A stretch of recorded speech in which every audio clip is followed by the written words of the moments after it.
G'day and welcome to the Grow a Small Business Podcast. I'm your host, Troy Truen. Each week, we speak with an owner who has grown a business with 5 to 30 team members to something bigger. Diving into their numbers and unearthing the pain they've experienced, we explore what they did to overcome each barrier and what they would do differently from day one. Let's get into it. Welcome, everyone. Today I'm interviewing Chris Michael Harris from StartupU and the Business Lounge. He's based in beautiful Austin, Texas in the United States. Thanks very much for your time today, Chris. Thanks for having me, Troy.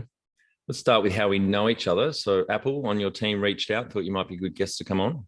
Yeah, we're always just looking for people that put out good content. And she identified you guys as somebody that was just really a lot of alignment, a lot of similar views of business. And so here we are. Great. Looking forward to hearing about your businesses. I've got one online course business at the moment, the Distillers Institute. We're about 360 students in that course, in those courses now. So I'm really looking forward to hearing your journey. Yeah, let's get into it. Tell our audience a bit about your businesses, what they do and how you make money. Yeah, so the first one was your typical offline brick and mortar. My brother and I were in college and we lived in a building and it was in more of the downtown Athens, Georgia area. If they're familiar with Athens, went to UGA, go Dogs, right? National champions this year, football. And it was just really oddly built. And so we saw these girls that were struggling to move down the hallway, jumped in, said, hey, let's help out because it's the good thing to do. And we were young and single. So obviously not too many negatives there in that situation. Yep. And the mother tipped us like $50 a pop. We were like, this is great. And I had always been very industrial with kind of viewing opportunities to make money outside of the hour for pay model. And so I was like, let's go tell the lease office manager who knew us well because we were known as the party room. But we were good kids, right? So she just kind of knew we got a couple noise complaints here and there every once in a while or every weekend. So basically we just made a little flyer, put it up, at the lease office. Next thing you know, we're getting ring-a-ding. We made like 10 grand in like 45 days from that one building. Yeah. So I graduated. That's going into my senior year. Basically, we split the money two ways. We hired some friends and brought some people and stuff like that. But largely, I made almost 5 grand. And I was flipping cars and doing like side hustle stuff like that. But bottom line is I paid for my entire senior year and didn't have to work at all. Just was able to focus on my studies, right? Yeah. So obviously my brother wanted to continue it. He's 2 years younger than me, so he wanted to continue it. So I'm now in the real world, right? Had a sales job, traveling sales job. I'm coming back on the weekends to help with moves because during those transitional summer months for college kids, they're moving, right? That's what they do. 80% of buildings, they turn over the summer. We made like 24,000 over the full summer operating out of multiple buildings at that point, not just the one apartment. And I'm like, we got some here. So anyways, bottom line is I quit my job. I was tired. I knew that I was chronically unemployable. Just didn't know what to pursue to do. And so I was like, we got something here. So anyways, from that point forward, over the next 36 months, we turned into a $1.2 million company. Later went on to a $7 million company, very short succession thereafter. I was doing business with 5 of the 7 turnkey furniture manufacturers in the United States, managing logistics with companies in China and Mexico and all over the country. I'm 25, 26 years old. No idea what I'm doing, just rampant growth. I got employees all over the country. I mean, it just was madhouse, total madhouse insanity. So bottom line is, to get to what you're asking me about what I do now, I learned throughout that process, a lot of growth, a lot of learning pains, a lot of experiences. And I just thought to myself, I'm like, man, I went to a great school. I'm very highly educated. And I came from a very, very privileged background, right? Business background. My dad was in the business space. I was always interested in business. Nothing prepared me for that growth of that startup business. So I really got interested in the online space as far as providing education to people that want to start a business, because I truly believe that disruption and change occurs from individuals, not bureaucrats. I think people getting out and starting something and taking advantage of the free market and creating disruption innovation is why the world moves forward. People like me and you, people like the people listening. So the failure rate is way too high. We need people creating new stuff, disrupting in new areas, bringing their unique talents and abilities, and finding something that they can do that they actually like to do. Because, man, 9 to 5 was not for me. And there's a lot of people that don't realize, they do now more than they did then, that this was a viable opportunity. So that's what we've done with the Business Lounge specifically, which has been around a lot longer. We've got, I think we've had like 6,000 to 8,000 people come through that program. Wow. At any given time. I think total we've had like 65,000 students that we served around the world in all different countries, including, I mentioned to you, like several in Australia and Melbourne, current students. So yeah, we've done a lot with it. And then StartupU is kind of a spinoff, a little bit different focus with that we've launched here recently. But yeah, we're really focused on education and vertical integration and building tools and resources for entrepreneurs with those platforms. So maybe just explain the business lounge a little bit more for the audience.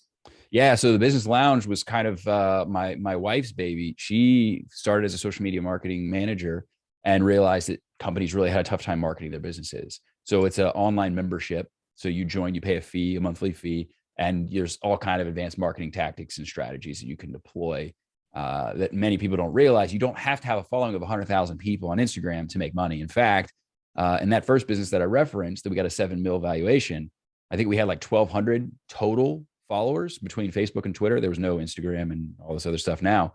But it's a matter of getting in front of the right people that can become customers with the right message and understanding who those people are and where they hang on the internet. And so a lot of people are missing that. And they don't have the sales mechanisms. It's just kind of like a woo-woo. Well, I'm going to put stuff on the internet and hopefully customers will show up. And I think a lot of people are finding that that's not the case. You've got to have the strategy and marketing psychology behind a lot of those things. It's like Kevin Kelly, I think, that wrote the book and very much pushes the message of you only need 1,000 true fans. Yeah. But everybody starts what I call bottom-up marketing. Yep. They're just get on social media and call themselves an entrepreneur and they put out content. Well, so-and-so like this, let's create a program like this. Well, I got really good engagement on this video. Let's create a program around this, or let's create, and they, so it just flares in all these different directions. You're not starting at the North Node. You're not starting with an audience and how you want to serve them at a meaningful and deep level, and then building an offer and then figuring out how to splinter off messaging that ties into that offer to that audience. Yeah. That's how you get dialed in on something. So that's what that was built around. The premise of that is doing marketing the right way for small business owners. And so we've done extraordinarily well. A lot of people come to our program. They're like, finally, like real tangible advice, not what some of our students call airy fairy advice, which apparently is a popular term in Australia. It is. And so with your first business, how old were you when you started that and what year? Oh goodness, man. I was senior year. So I was probably like 22-ish. Yep. That was like 2010, 2011. Yep.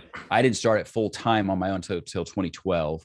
By 2013, we hit 500,000. 2014, 1.2. 2015, and it kind of went on from there. And then we exited that in 2016. We moved on from that business. Yeah, great. And so if the Business Lounge and StartupU, what years did they start? Let's see, TBL started, I guess, 2016. 2016 was TBL. Mm-hmm. Yep. StartupU was last year. Right. So that's like spanking brand new. Yeah. Yeah. So I think by the time my wife and I were both 30, we had both. So I did, my first mill was like 26, 27. I think she did hers by like 28, 29 ish. Yeah. So we had both collectively built multi-million-dollar companies with zero outside funding by the time we were 30. That's great. Fantastic. Just back on the college scene, I was in the US in the late 90s. I sat on a university student association here in Australia, a national one.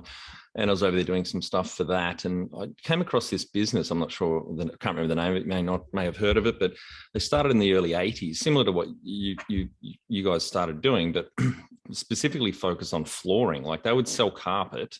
I didn't realize this. They started out the back of a station wagon. A lot of colleges weren't carpeted and every year you had to bring your own carpet. So these guys built a multi-million-dollar business just selling carpet to college students. Yep. That's what we're doing, furniture installation. I mean, we started residential moves and that's what we were doing. We were doing installation with the turnkey furniture manufacturers. Kids got to have, they got tired of moving grandma's oak furniture that they inherited. So what's the best alternative? Have your furniture provided, pay an extra $50 a month. Dunzo, right? Done. It's all there. So we were winning on both ends. We would move grandma's furniture if they needed to be moved, but if they didn't and they moved into a fully furnished unit, guess who was doing the installation and assembly? Yeah, we were doing right. that. So, very smart. You have some key numbers to illustrate the growth of the Business Lounge, I guess, and StartupU. Well, let's see. So the first business obviously was 1,000% growth from year 1 to year 2, which is crazy. I want to say TBL. Gosh, it's been a while. 2016. I think we launched to 75 members at like $29 a month. I think by the time we hit 2019, so it was end of 2016, I would say by 2019 we had hit $1 million in that business as well. Wow. Yeah. So again, within about 36 months, about 3 years, and then StartupU primarily was mentorship. So it's in the low 6-figure range. Yep. But as we integrate now more online programs, stuff like that, I expect similar growth trajectory. Yeah, and have you seen a lot of extra growth out of COVID? I know StartupU started really midway through COVID, but TBL, did that see a bit of a bump? Huge, in different ways than we anticipated. I think the biggest way we're seeing is service-based business owners. like realizing I've got to learn the digital stuff. Yep. Right. Yep. Like for a long time, it was just creators, online creators, coaches, experts, people that had something they wanted to teach people that they could monetize, or they make something like some kind of a digital product of some sort that they want to sell. What we're seeing more of now in a big way, actually, recent surveys that we sent out have validated that kind of anecdotal observation. A lot of service-based business owners are realizing, oh, I can do this too. And no one in my space is doing this advanced marketing stuff on the internet. I should probably do that. So it's gotten very competitive in a very, very quick, rapid succession. Yep. And how many students did you say you've had through the courses? I know we've had 6,000 people go through TBL. Yep. We hover right now around about 1,000. It gets harder to, it's hard to serve that many people when it gets beyond 1,000. It really gets really difficult. Now we're looking at adding coaches and stuff like that can kind of accountability and stuff like that can fill in. We actually just launched a separate tier of coaching. It's TBL coaching, so it's more one-on-one access to my business partner, whom is my wife. We're launching that, as well as boot camps and stuff like that. But 6,000 total, but I believe 65,000 people have bought our programs outside of them. There's one-off programs that we sell in addition to the membership. Yeah. And I want to say we just passed 65,000. Great. There. Phenomenal growth. In the group now, number of full-time equivalent team members you have, and how many did you start out with? We're lean and mean. We have 3 full-time here in the States, and we've got 3 full-time in the Philippines, and we've got an outsourced dev team in Romania. Great. And how big's roughly the dev team? I think they've got one person dedicated to us with a few people that kind of back that person up. So, but I say 3 people here, and that's we just added a 3rd person. Yep. So for all intents and purposes, we were lean and mean for a long time. And people in the Philippines, you can start. Oh, they're awesome, aren't they? $253, $350 an hour. Yep. Dollars an hour. I mean, that's, you can run your whole business for less than like $5,000 a month. Yep. Tools and everything included. I mean, if you're grossing $85,000, $90,000, $100,000 or more a month, and that's what you're spending as far as team is concerned, you're highly profitable. Yes, absolutely. Yeah, I've got 3 team members in the Philippines. Great work ethic. I think 83% of the population is Catholic, and obviously English is very good after US. After World War II, US were there. Yeah, and I don't get it twisted when people hear me say that. Don't get it twisted. When I say that kind of top line revenue, know that about 50% or more of that is going to be an ad spend. Yes. I mean, you're not. That's where your big money is spent, is advertising. Yeah. All right. Because it's getting really competitive, and it's going to continue to be the case. And now that Facebook is not the gold standard that it once was, or at least it's not as much of the gold standard as it once was, man, it's getting real. It's going to get real tricky and real transitional, but I think for the better long term. But I don't want people to hear that, including my own team that edits and clips these things for me, that we're just sitting around basking in our glory. Like it costs a lot to run this business, just not in the areas that a traditional business would. Yeah, of course. So around 7 or 8 full-time equivalents now. That's phenomenal. When was the moment you felt like you had succeeded? Oh man, I actually know specifically where I was. Man, I got my ass kicked. I know it sounded like, it was just totally just this growth success story. And that was not the case, man. I had no idea what I was doing. Growth is, I think people hear when they talk about sales increase, right? Year over year revenue increases. They're like, your business grew. I'm like, no, our revenues grew.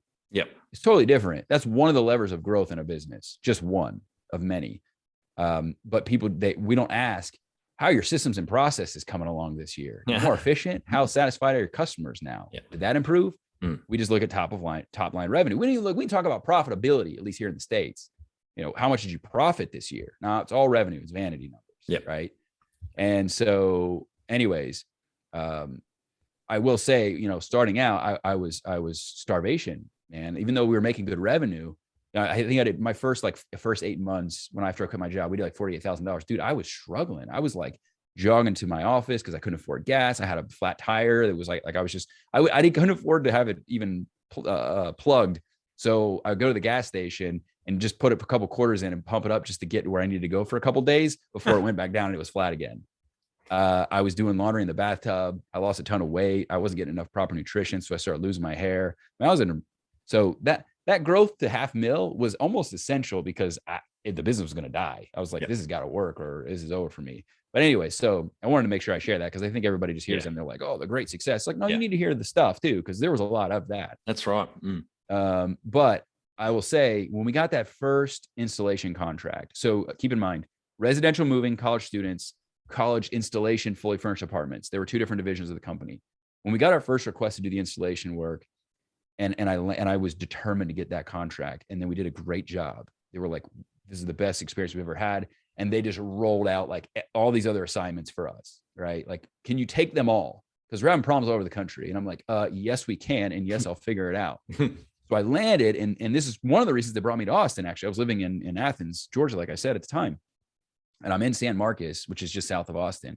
And I'm driving down the highway. I remember exactly where I was. I don't know why I remember this. It was one of those like those God moment things, right? And I was like, holy shit, this is working. Like, this is happening. Like, it's a great feeling, isn't it? Idea in my head has become a thing that has brought me to Texas, halfway across the country, that is paying my company $115,000 to do this installation assignment. And I don't know, man, that was just the moment that I was like, wow, you know, it's just such a powerful thing that you just remember forever. It was really cool. What does success look like to you? God, dude, that's subjective. That's subjective for everybody. I think for me, it's my north node and my compass is my faith. And it's knowing that I am living in alignment with what God's purpose is for my life. That's the only way I think you can measure it, where you don't drive yourself crazy. Because I think all the other things that are cool, and you hear people talk about their, you know, from a humanistic lens, talk about all their amazing successes and the things they've done and stuff like that. But if that's not your path, that's not your path. And trying to make that your path is just a path to madness. So I think understanding, you know, what God has outlined for you and your unique abilities and skills, and leaning into that is the only way to really define your true success and to feel fulfilled in those things you're doing. Because here's the deal, man. For anybody listening, you know, that first business, before I really realized that, like, what I wanted to do in entrepreneurship, it just, I lost my focus on the reason why I was doing it. And I made it about the money, and the people that we served became about just numbers in the bank account. And man, I'll tell you what, I was just as miserable as I was in a 9-to-5, if not worse. Because now you're miserable, but you're in charge of everything. You're miserable, but your boss is a lunatic, meaning you, right? Right. So at least in a job, you can turn it off and go home and be like, screw it, I'm gonna beer and, you know, drink a beer and play some Xbox. Like, no, dude, like, it's all the time. It didn't turn off. And with a business, there's a never ending list of to-dos. You start scaling, multiply that by like 200. I mean, it's just coming at you all the time. I'm getting calls at 4 a.m. from guys all over the country that their cards or debit cards or company credit cards are tripping because the bank's like, they can't be all these places. So security fraud, you know, security alert. So I'm getting calls, having to call the bank, this and that. I mean, up till 1 o'clock, doing things on my end. And then I can't even get a full night's sleep. I mean, year round. So man, so if you're not in alignment with God's purpose for your life, you're going to create you're going to create a prison cell for yourself. And one of torture. I mean, it's going to be terrible. So I think that's the only really way that you can define it without giving people advice that's going to lead them down a path that's probably not fruitful. Number one thing you'd recommend to marketing a fast growing business? Okay. I give this advice to people. I say, build your campfire first. Like, what the hell does that mean? Good marketing practices are your campfire. Making sure you understand your audience, what's meaningful to them in the area of opportunity in that space and how it's underserved. Doing good long-form searchable content, using that long-form searchable content, creating splintered content for social media, micro content based off of that long-form content, which again is based on your audience and the ways you serve them. Don't try to be everything to everyone. Be everything to the people you serve. That's building your campfire. Sending emails once a week, creating relevant content that's meaningful to them, batching that micro content on social media, only being on social media where your people hang out. If your people hang on TikTok, you have no business being on TikTok. Be on the ones where your people are. That starts with knowing who the hell they are to begin with. Then, and only then, do you jump to ads. Now, a lot of people think that's a little bit controversial to say that, but here's the deal. I see one of two things. I see people just starting on social media and just, like I said, bottom up marketing. They're just putting shit on the internet. No idea where it's going. And I call it Gary V syndrome. I love Gary Vaynerchuk. Let me qualify this. I love Gary Vaynerchuk. But in this one particular area, it's led people, they've bastardized his message. His message is the person that wins, the person that puts out the most content. There's no direction on how to derive what kind of content to put out. It's just put out content. So people put all this stuff and they base their engagement on the direction they should go. You're blowing in the wind, baby. You're going anywhere you think that the market might be taking you. It's not based off of you having deep, meaningful insights. It's not Arthur Blank level Home Depot, standing outside of the store and interviewing every single person that came out to find out what the hell they actually wanted at Home Depot. That's the good stuff. You know your market that way. Then the stuff you put on social media, the stuff you put on the internet, people are like, this person gets me. This person's in my brain. In fact, when you then run ads based on that, guess what happens? People tag their friends in the comments on the ad and say, I told you Facebook's listening. It's like, no. They might be, but the reality is we just know our people really well and we know how to put something in front of them. We know how to target those type of people. Yep. The flip side of that is this. This is the side I'm alluding to. People, the hacker types, the ninja strategy types, right? We've all heard those. They think they can just create an offer, not do anything on social media, not nurture anything, not have deep, meaningful insights. I'm a genius when it comes to investing. So I'm going to create a course around investing. It's cool to me, but I don't know if it's cool to anybody else, but it's cool to me. Somebody's going to want it. I'm smart. I know what I'm talking about. I'm just going to run ads. I don't need to do content. I don't need to nurture. I don't need to do blogs. I don't need a YouTube, none of that. I'm just going to run ads to it. Well, guess what? They just spending into the abyss because they haven't based off of right. So they're not doing good marketing practices.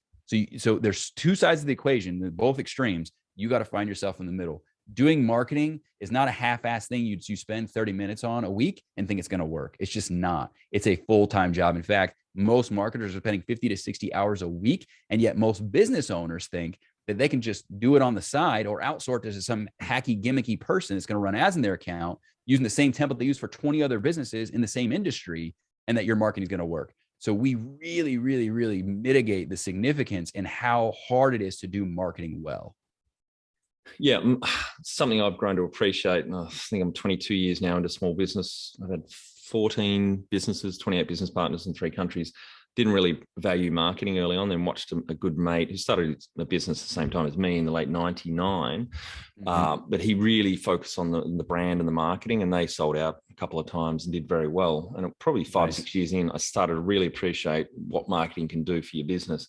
Yeah. It reminds me of one of my favorite Peter Drucker quotes. Because the purpose of business is to create a customer, the business enterprise has 2 and only 2 basic functions: marketing and innovation. Yep. Marketing and innovation produce results. All the rest are costs. Marketing is the distinguishing, unique function of the business. Yep. And it's something I talk with business owners about all the time, because exactly all the time. What you said. When did we get to the point of going from that into I'm going to turn on an ad and just boost a post and expect that people are going to show up in my door? Yeah. Do we really think it's that easy? Do we really think that somebody else isn't putting forth more effort and more deep dive analysis to understand their market better? Yeah. I don't know how we arrived here, man, but it is crazy to me. But I completely agree with that quote. Yeah. And how did you fund all your businesses? Bootstrap, baby, all the way, all of them.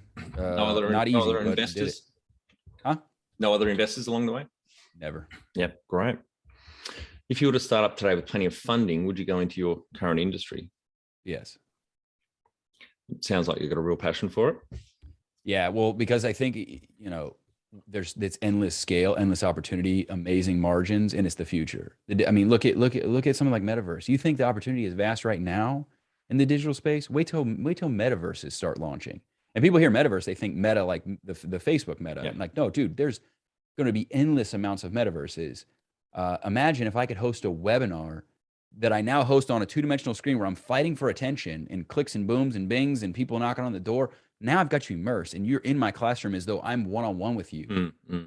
And I can, and there's endless possibility. There's not a limit like a physical space. Like I could create a digital environment where you sit in my digital classroom, which I can make however I want it to look, modern, me, different. And I could teach you in a way that you're there in person. Now, obviously the first iteration, we're going to look like a little stupid sim avatars, right? But eventually, we've talked about, we have talked about this, but also even Zuckerberg just went on to Lex Fridman's podcast a couple weeks ago or a week ago or so.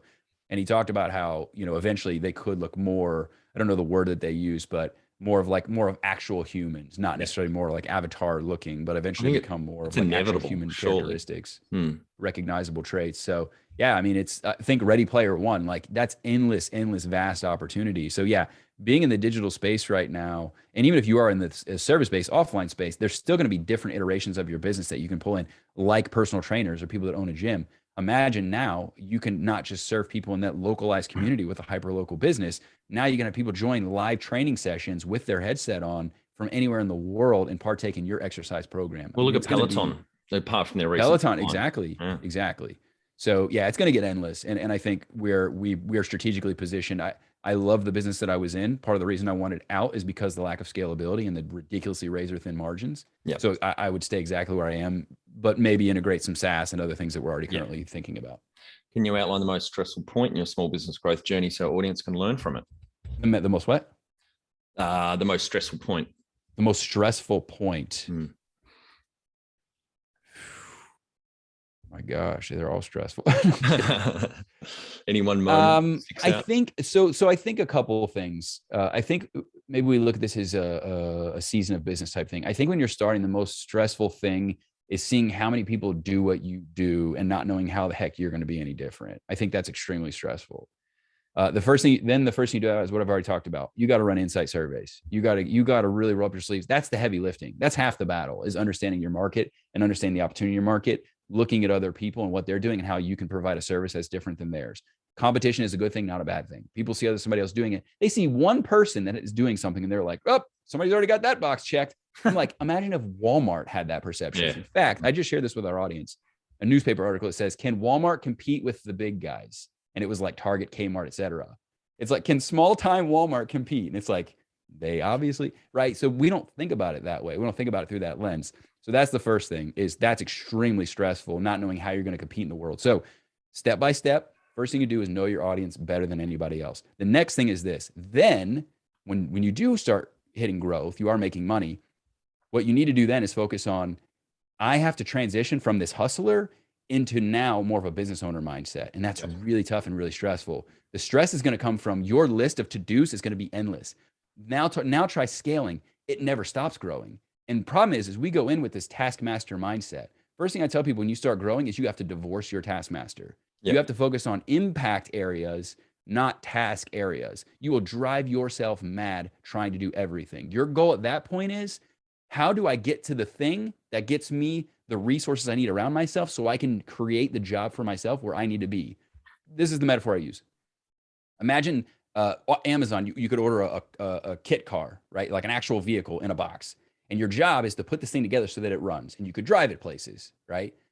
Well, you wouldn't sit there and hold the wheel on and be like, okay, my job is now complete. I have to hold the wheel, and then I have to hold this, and I have to hold this, and I have to put this, right? Like, you put things in place so that you can forget about it. I'm driving down the road. I don't have to worry about my lug nut. My lug nut does what it's supposed to do. It keeps my damn wheels on. I don't have to worry about my exhaust pipe. It's on. It does what it's supposed to do. My number one job is to drive the car, because guess what? If somebody's not navigating and driving and holding that steering wheel, car's going up in a ditch. Car's not going to leave the driveway. Car's going to end up hitting up against a tree. That's your job. We spend so much time in the meaningless nonsense, unwilling to let go of holding onto those wheels because we think this is where I'm providing value to the business. Why? Because you're playing taskmaster. You have to divorce your taskmaster and think, this is a thing that I'm building. This is a kit car that I'm building. The faster I can build things that work the way they should, whether that's with people or automations or whatever you're using, the faster you get in the driver's seat.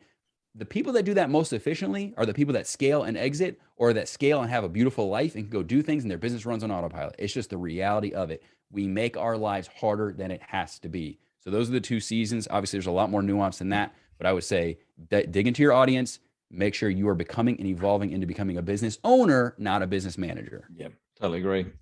What area in business do you feel you've had to work on the most to add the greatest value? Marketing. Yep. I am not a natural marketer. Believe it or not, you hear me talk about this marketing. I'm not. I say this a lot. I think that I can be a little bit self-absorbed, and that's a total just me being transparent. And I hope that doesn't rub people the wrong way, but it's something that I think more men are more intrinsically that way. I think we're designed more for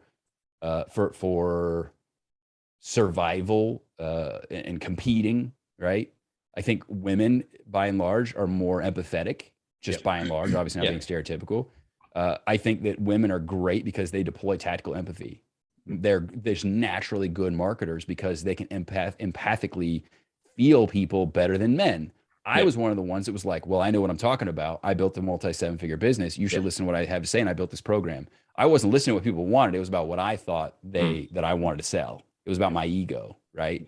So I've had to integrate marketing psychology, right? And I've kind of viewed it through that lens because I'm not as empathic as my counterpart, my business partner. I'm just not. I'm not that way. I'm way more self-centered. I'm way more self-absorbed, just I think intrinsically with just my DNA, who I am and who we are as men. Yep. Again, not stereotypically speaking, but I think by and large, there's some truth to that statement.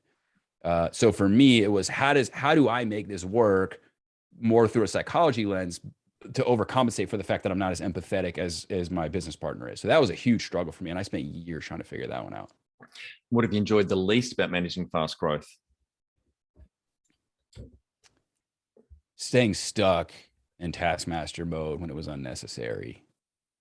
It sucks. You're doing shit that you never wanted to do. You're never doing the things you love to do. You start a business. I didn't sign up for this. And a lot of people stay in that space for a long time. And so I'd say, obviously there's a lot of externalities like the late nights and the stuff like that suck. But I think it all boils down to making life harder than it has to be because you're stuck in business manager mode. What do you love most about growing a small business? I love the challenge of it. You're never bored. There's always something different. There's always a new thing. Even when you reach the thing, there's always a new thing. Now, that's a path to drive a lot of people nuts. They want predictability. I like and thrive on the unpredictable nature of it. I like the new challenge all the time. And I just did an assessment. It was kind of like DISC plus like 3 others. And it actually said that one of the number one things that drives me is self-improvement, is self-development. And so if you want that challenge of self-development and seeing what you can do in this life and really pushing yourself, please go start a business. This is the most gratifying thing you'll ever do in your life.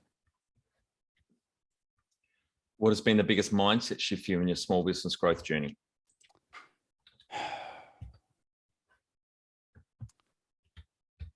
For me, the first thing that comes to mind, I read the book Mindset by Dr. Carol Dweck. I think there's a lot of us that have more of a fixed mindset.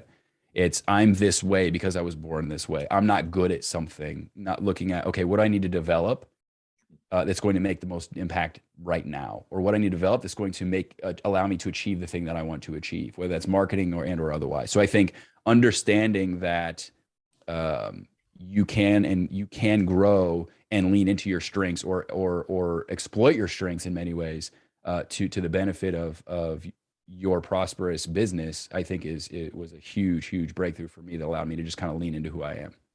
What is the number one habit you think a small business owner needs to develop and maintain?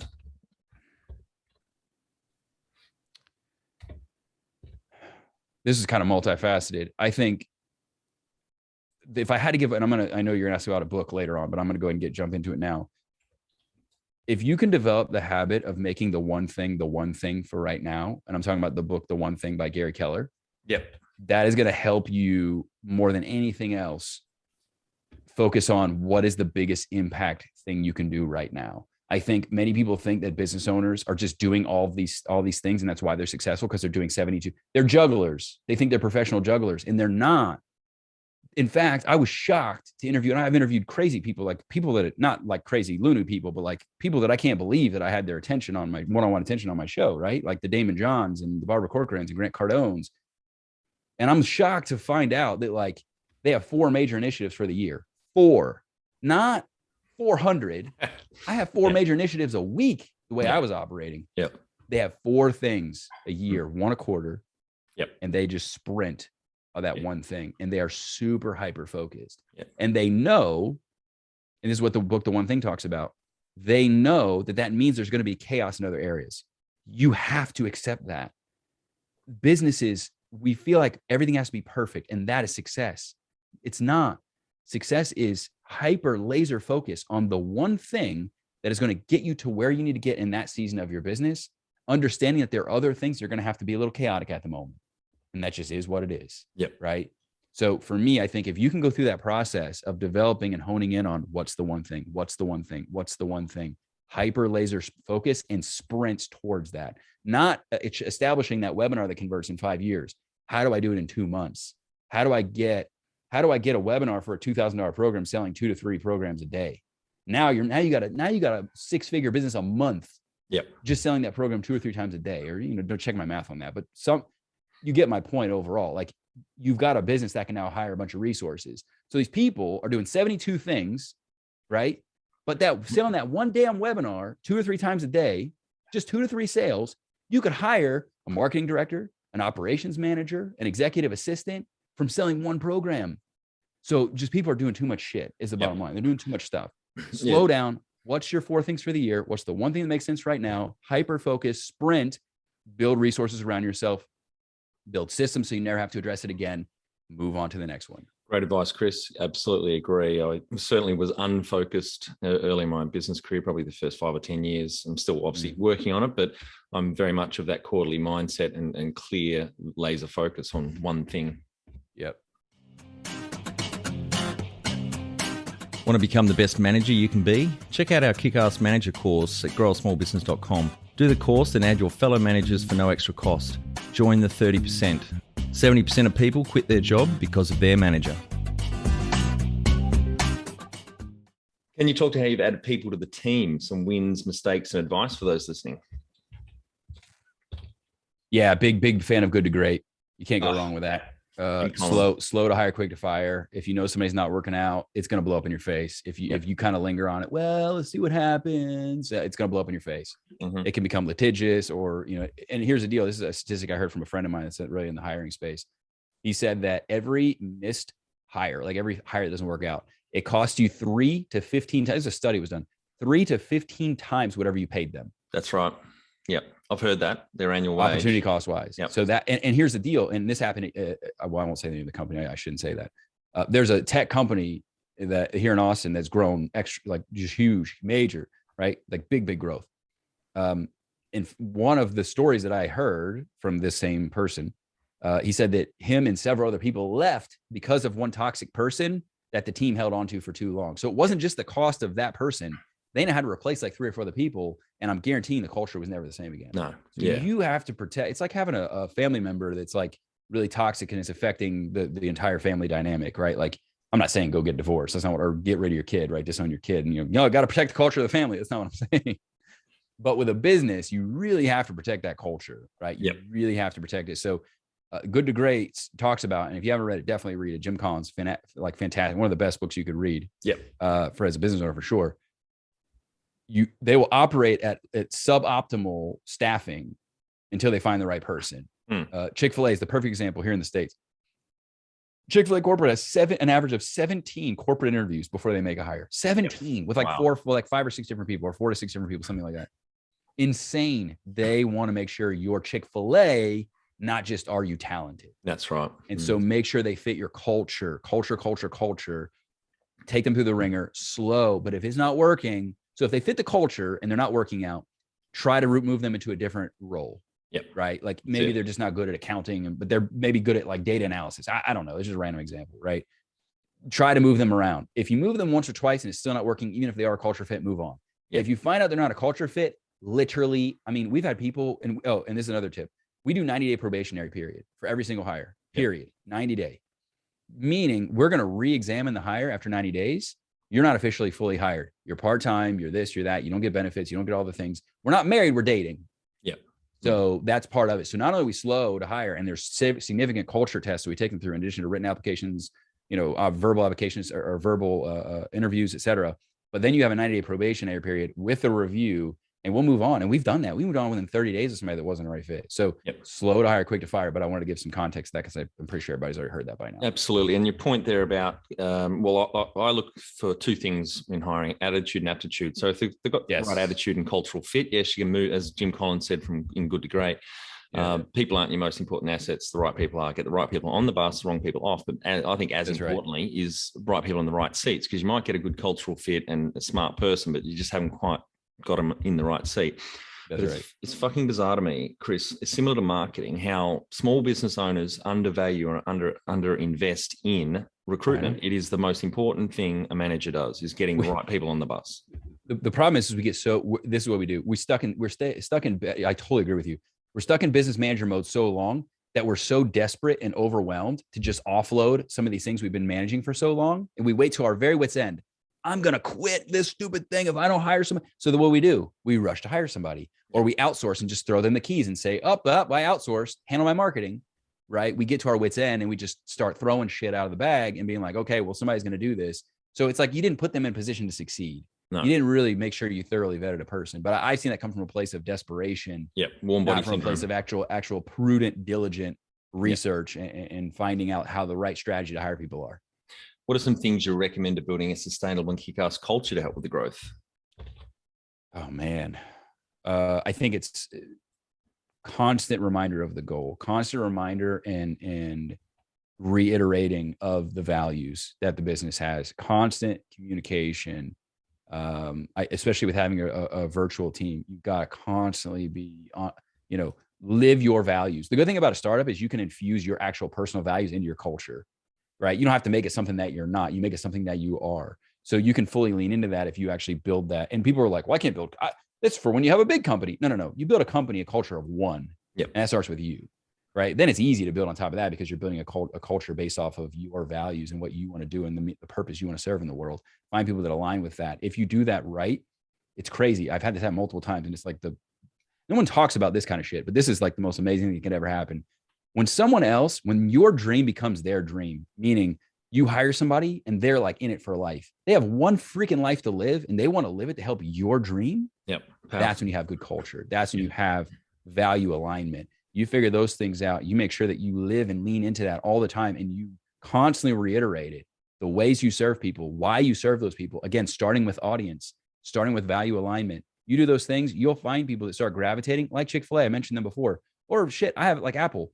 I have a friend that moved from South Africa to go work for Apple. His dream as a child, not because they sell devices. He loved the culture that Steve Jobs created. He loved the idea of Apple. Threw his everything he knew away to move to the States and say goodbye to everybody, including his family, with the dream of going to school to get a good enough grades in college to go work at. That's what you want. You want people literally willing to throw everything away to come work for your company. And that's possible. It happens all the time. Even if you have a startup, that can happen. So, that's how you do it. You live it. You live it. You infuse it in your marketing. You infuse it in everything you do. And it's built on your values as a person and who your audience is and how you serve them. Tell our audience how you've handled balance.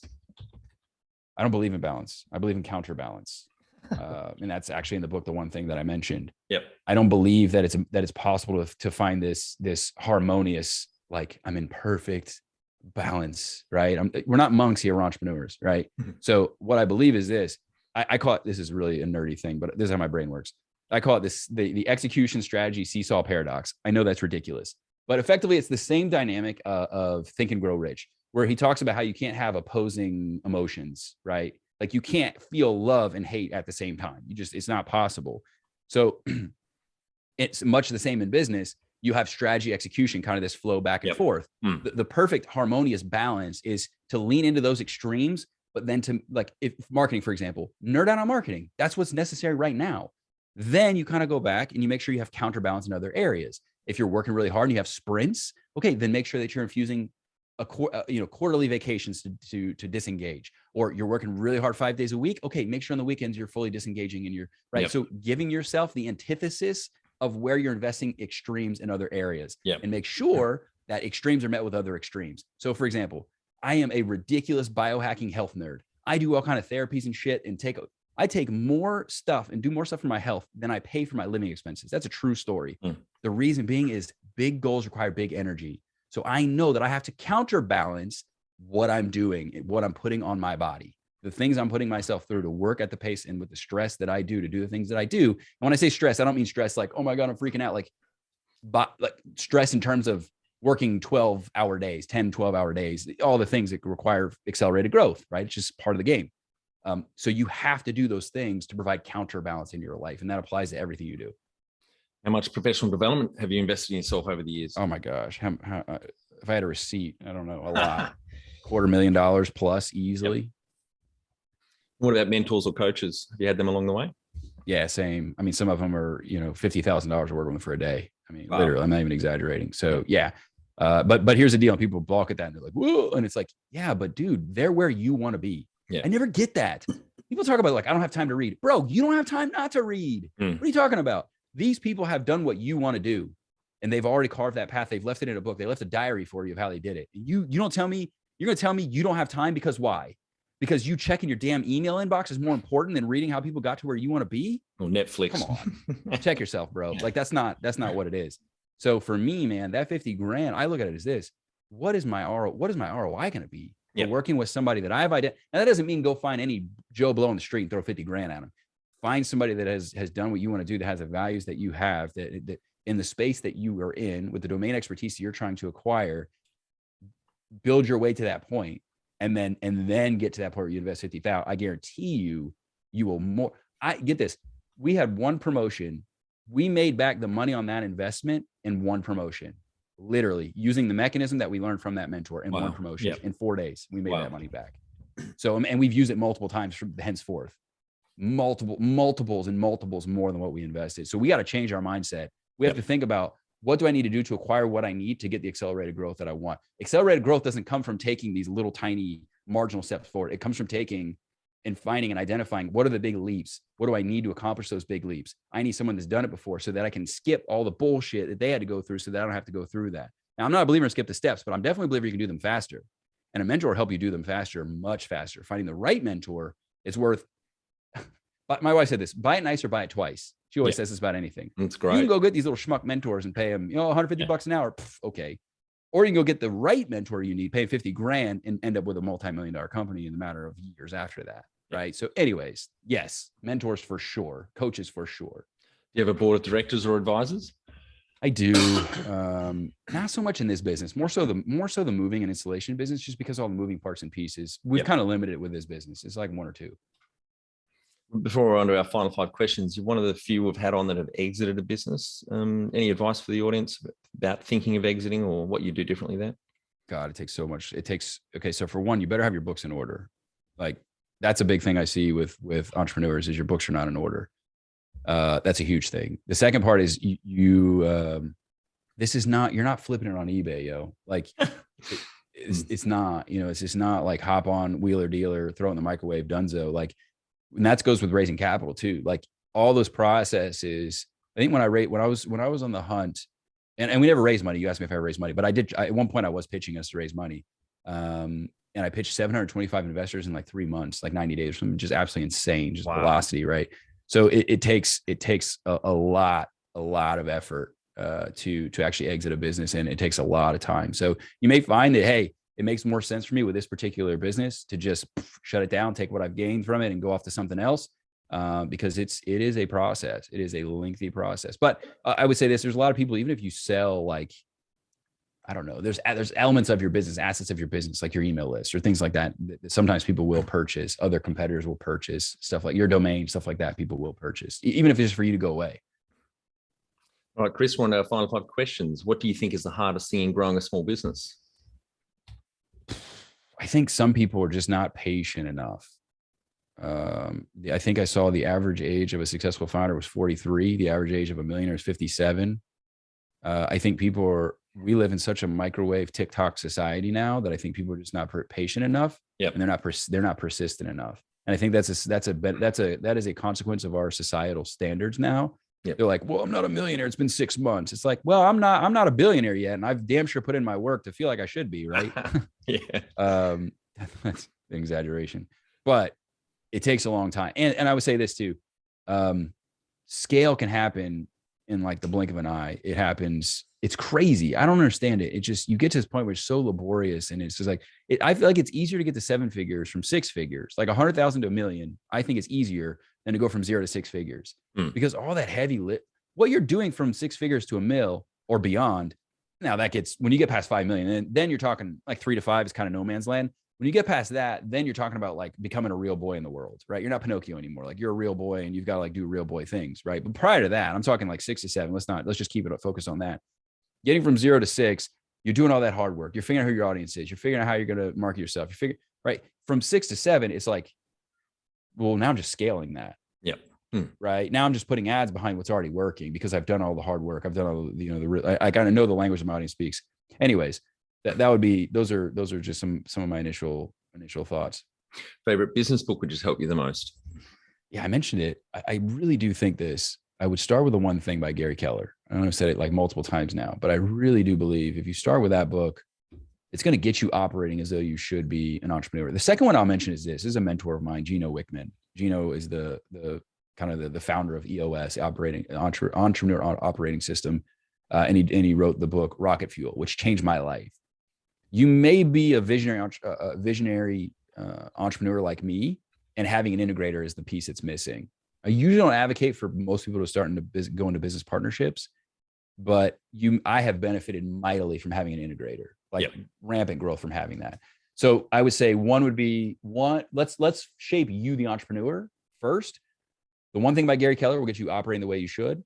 I would say Rocket Fuel by Gino Wickman would probably get you understanding the more of like the, how do I focus on growth and start putting resources like an integrator around myself. So I think those are the two that I would pair together, depending on what you're trying to build. Yep. Great. I've just added both those to my list. Any great podcasts or online learning tools you use for your own professional development? I'm a big fan. So it depends on what you're looking for. I'm a big fan of, I love Digital Marketer, led by Ryan Dice. He's here in Austin. I love their programs. DM is a great place to start for a lot of people. Love that for sure. I'm honestly, I've really not consumed a lot of business related podcasts lately. I've been more so like deep dive in the trenches on stuff. But here, you can go to my two local mentors, my Ryan mentors is what I call them, Ryan Levesque and Ryan Dice. So digital marketer Ryan Dice, just mentioned him. Ryan Levesque is the founder of Ask Company, Ask Method Company. Does a really good job. Yeah. Ask and Choose are fantastic. He's a mentor. He was one of the ones that I alluded to that I paid a lot of money to work with. Really, really smart guy. Like gives you, if you're looking for marketing psychology, those two guys, they get it. Like they get it. There's no hacks, there's no gimmicks, there's no bullshit. It's just, this is what works. But not only that, so I've worked with some people that are, the airy fairy types, if you will, where it's like, well, I figured out this, they make marketing an art. Marketing is more of a science than an art, in my opinion. And if anybody's not teaching it that way, it means that they don't have mechanisms, mean their process isn't fully refined. It means they kind of fell into gold and didn't realize how they did it. And they can't replicate it because they only worked in one industry. You find somebody that has mechanisms that work, that's somebody you want to follow. So from a marketing standpoint, if that's what we want to focus on, I would say digital marketer, Ryan Dice, Ryan Levesque, you follow those two guys. And also too, maybe this is a good point to bring this up. Limit your scope of mentors. I think there's too many people listening to too many different voices. It's like, I'm listening to Gary Vee and I'm listening to Ty Lopez and I'm listening to these guys and none of them are doing the shit that I want to do. They're just entrepreneurs. So I'm going to listen to them. It's like, find people that you resonate with that are in line with you and follow those people and kind of drown out the rest of the bullshit. I don't even follow Gary Vee anymore. And I love Gary Vee. I think he's been positive for the space, but I've just evolved beyond where he's at, with what he talks about. And so I've moved on from that because it's just a distraction at that point. I think we distract ourselves with too many different messages, too many different directions right now. Definitely. One tool you'd recommend to help grow a small business? One tool? Well, okay, I'll say this. The money is in the email list. And I think that's not going to change. So here's the deal. Social media is changing like crazy. Facebook is going downhill to such a degree, the single largest drop in the history of the stock market in a single day. Rebranding the entire name of the company. That tells you what they think about the future of Facebook as a brand. That's been the gold standard. No longer. Now, I think they're going to largely keep a lot of those things because that's how they monetize. But here's the deal. Here's what's not going to change. Right now, until things rampantly change, and I don't think it's going to happen for a while because the only medium that you have people's full undivided attention is email. Money's in the email list. When we do these big promotions, we're not running ads. We're making hundreds of thousands of dollars in 3-4 days, hitting the email list with a concise message that hits all of our buyer types. I think a lot of small business marketing people miss that point. They think, maybe 10 years ago, SEO was the big thing and socials in the last 10 years. I read something from the DMA, Direct Marketing Association of America. For every dollar you invest in your email list or email marketing, you get $44 back. SEO, I think was $22. Socials was $20, and then it just keeps declining from there. So, it's such an easy win. The marketing bells and whistles will change. What doesn't change is your funnels can interface with any platform, whether it's TikTok, whether it's Pinterest, whether it's whatever new stuff that's coming out. It's a matter of finding where those people are going, but then get them on the email list. And guess what? You own that. You can take that anywhere you want to. And more than likely, you can take that and create a lookalike audience to the new thing and target those people as well. So I just think that's not going anywhere. I think that's the most proven way to make money. And I think most people are not focused on that. And that's like that's like the gold mine. It's like we're focused on the speck of gold when the gold mine is literally right under our feet. And it's just, we're missing it. Everybody's missing it. Great analogy. Finally, my favorite question. What would you tell yourself on day one of starting out? It's going to cost 3 times as much as you think. And it's going to take at least twice as long as you think. So be prepared. Be prepared. Entrepreneurs typically are really optimistic. Sunny day. We're excited about our idea. Our baby's not ugly.